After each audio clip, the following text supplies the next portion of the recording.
천 파이프라인을 위하여. 반갑습니다. 오늘은 전월세 신고제에 대해서 이야기를 좀 나눠 드리려고 해요. 자, 지금까지는 전월세 신고제에 대해서 계도 기간이었기 때문에 전월세 신고를 하지 않는다고 해서 불이익이 있거나 과태료를 내거나 그런 일이 없었어요. 그렇지만 이제 5월 말 지나고 6월 1일부터는 이제 계도 기간이 끝나잖아요. 네네. 그래서 이제는 그 전월세 신고제를 반드시 해야 되는 때가 되었습니다. 네. 그래서 전월세 신고제에 대해서 좀 구체적으로 좀 알려드리려고 하는데요. 먼저 전월세 신고제의 대상이 되는 주택에 대해서 좀 이야기를 해주세요, 대표님. 전월세 신고제 주택은요, 네. 임대차 계약을 체결한 주거용 주택인데요. 네, 주택 임대차 보호법에 적용이 되는 대상 주택은 모두 전월세 신고의 대상이 된다.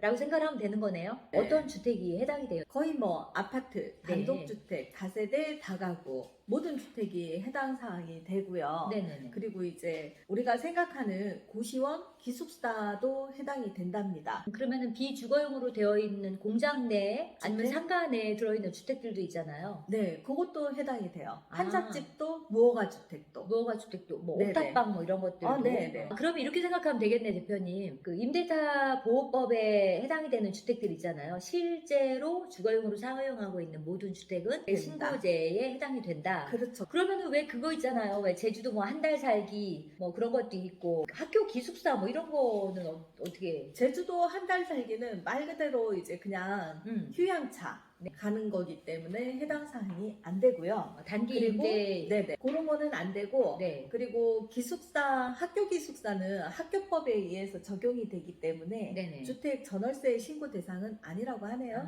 그럼 지역 같은 경우에는 어떻게 되나요? 서울 수도권, 전역 그리고 광역시 그리고 세종시에 있는 지역 이런 게 다 포함이 되는데요. 네네. 경기도 내에 있는 군지역은 포함이 되는데 경기도 외 지역의 군지역은 포함이 안 된다고 합니다. 경기도는 전부 다 해당이 되고요. 네. 경기도를 제외한 군 지역 있잖아요. 네네. 금산군, 옥천군, 논산군 이런 데에는 그 임대차 계약을 했다 하더라도 전월세 신고 대상은 아닙니다. 충청도군 표가 납니다. 그러면 그 정한 금액이라고 하잖아요. 대통령령으로 정한 금액을 초과하는이라고 했는데 네네. 얼마까지 해야 되는 거고 얼마까지는 안 해도 되는 건가요? 그러니까 6천만 원 초과. 보증금. 보증금 6천만 원 초과. 네. 월세가 30만 원 초과일 때는 네. 전월세 신고 대상이 되고 내가 만약에 보증금 6천만 원 딱 이 안 정해져 된다. 있으면 신고 안 해도 된대요. 근데 왜 이렇게 법령이라 그런지 용어를 네. 어렵게 하는지 모르겠어요. 그러니까. 초과 이런 거 말고 6천만 원까지는 안 해도 되고 그렇지. 30만 원까지는 안 해도 되고 된다. 이렇게 하면은 참 쉬울 텐데 초과 이상 미만 맞아요. 이거 너무 어려워요. 저도 그렇게 생각해요. 예. 그러면은 대표님 기간은 시한은 언제까지 계약서 작성하고 바로 해야 되나요? 계약서 작성 원래 30일 이내에 신고를 해야 되는데요. 네네. 여기에 살짝 좀 문제가 있는 게 네. 원래 이제 나라에서 얘기하기는 우리가 가계약을 하잖아요. 네네네. 계약을 하기 위해서 두 사람의 의견이 의사 일치가 돼가지고 가계약을 하게 되면 그 가계약 한 달로부터 네. 30일 이내에 신고를 해야 된다네요. 그 가계약에 대해서는 저희가 지난번에. 전편에 한번 다루어 드렸는데 가계약의 성격이 나뉘어진다고 했잖아요. 네. 먼저는 가계약이라 하더라도 계약서를 작성하기 위한 예약, 구체적인 내용은 만나서 이제 하는 거로 이렇게 확정되지 않은 내용의 예약을 위한 가계약이 있었고요. 그건 또 아니고요. 하나는 그 계약금의 일부인 가계, 그러니까 네네. 계약으로 간주가 되는 그러니까 그거에 대한 기준은 목적물의 구체적인 내용의 확정과 네. 당사자 합의의 구체적인 내용이 이렇게 확정이 되어야 되는 걸로 저희가 전편에 이제 좀 이렇게 의미를 나누어서 설명을 해드렸어요. 그러면 그 신고 내용은 어떤 내용으로 해야 되나요? 신고의 내용. 신고 내용은 계약서에 있는 계약 당사자 인적 사항도 들어가야 되고요. 네. 목적물 표시, 거래 금액, 기간 이런 거 자세하게 쓰셔가지고 신고를 하시면 됩니다. 우리가 계약서 작성할 때 쓰는 내용이 다 들어가는 거네요. 네, 계약서 네. 갖고 가서 신고를 하는 거니까. 그러면은 신규 계약 해당이 되고 그 다음에 이제 재계약도 해당이 될 네네. 테고요. 갱신 계약 이런 거 이제 다 해당이 될 텐데 예를 들어서 보증금이라든가 그 계약의 내용이 그 똑같은 동일한 경우도 있잖아요. 그런 동일한 경우에는. 갱신일 때는 신고 네. 안 하셔도 된다네요.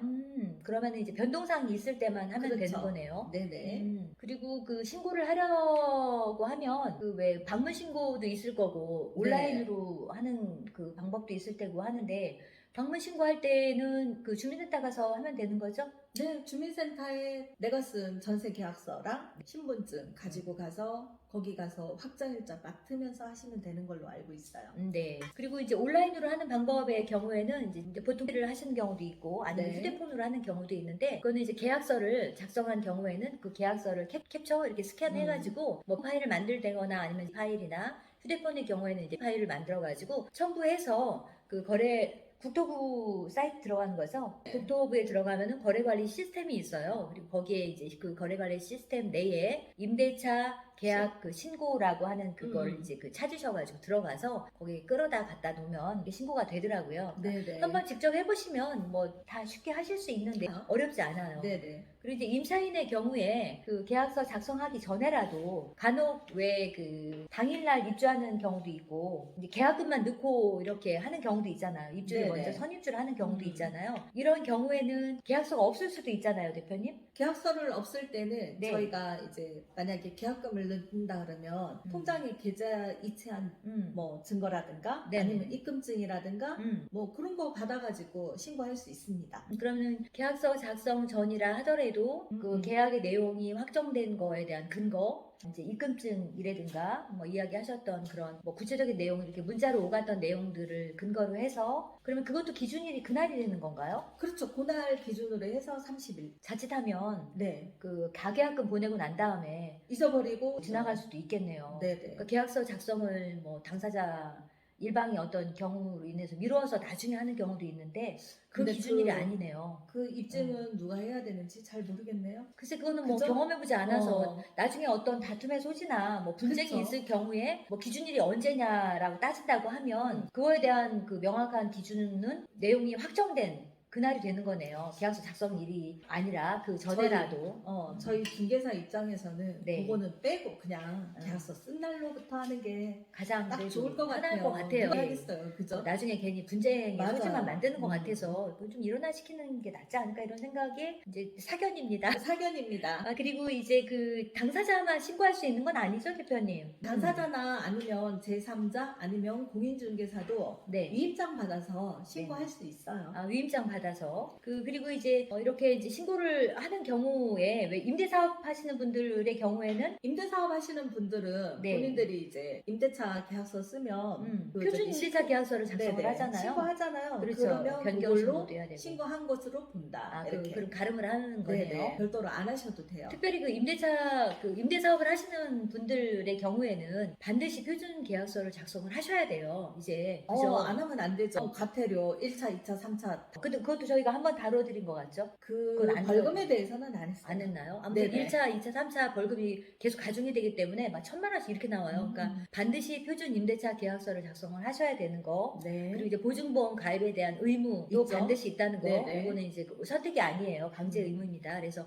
그것도 챙기셔야 될 것 같아요. 그리고 이제 그 기간이 지나거나 해당 주택인데도 이제 안 했을 경우에는 과태료가 있잖아요. 우리 요거 5월 31일까지 신고 안 하고 6월 1일부터는 무조건 30일 이내에 신고하셔야 돼요. 아니면 과태료. 얼마 나와요? 4만 원에서 100만 원까지 낸대요. 4만 원에서 100만 원까지. 네. 거짓 신고했을 경우에는 100만 원. 100만 원. 네. 그리고 이제 미신고나 기간 경과일 경우에는 4만 원에서 4만 원에서 100만 원이라고 하는데 뭐 그건 네. 이제 기간별로 이게 또 이제 기준이 있겠죠. 그건 아직 시행 전이기 때문에 이제 나중에 실사례에서 다시 한번 다뤄드리도록 그렇게 하겠습니다. 21년 6월 1일부터 지금까지 만약에 신고 안 하시고 지나가신 분들 있잖아요. 그렇죠. 이 영상 보시면 바로 즉시 가셔서 신고하시고 이제 과태료 없는 세상에서 살고 싶습니다. 네, 본인의 재산을 또 잘 보호하시고 네. 또 이렇게 불이한 이제 게으름이죠. 사실은 이게 몰라서 못 하시는 건 아니고 미루다 보니 네네. 이게 또 정신없이 지나가다가 바빠서 못 하는 경우도 있고 하니까 이제 말씀드린 것처럼 계약서 작성하면 내지는 계약의 내용이 확정이 되면 바로 신고를 하셔서 이런 과태료를 맞는 일이 없도록 그렇게 잘 챙기셨으면 좋겠습니다. 특히 저희 중개사에서 할 때는 공인중개사 사무소에서 할 때는 저희가 말씀을 다 드리잖아요. 체크드리잖아요. 그죠? 요즘은 또 계약서에 이렇게 특약으로 딱딱 찍혀서 나와요. 한방에서 보면 네. 신고해야 된다 이렇게 음. 나오는데 개인 간에 사인 간에 거래할 때 네. 놓치는 경우 되게 많거든요. 그리고 이제 그 보증금하고 월세 이런 것도 음. 조정해서 이제 가잖아요. 네. 과태료 100만 원 나오니까 하지 마세요. 그렇게 하지 그런 마시고 이제 투명하게 잘 정보 정책에만 하셨으면 좋겠습니다. 거는. 웬만하면 부동산 사무실에서 쓰시고요. 자, 오늘 내용은 여기까지 다루어 드리고요. 다음번에도 또 좋은 소식과 좋은 정보를 가지고 찾아뵙도록 하겠습니다. 자, 오늘은 네. 여기까지. 다음에 뵙겠습니다. 안녕.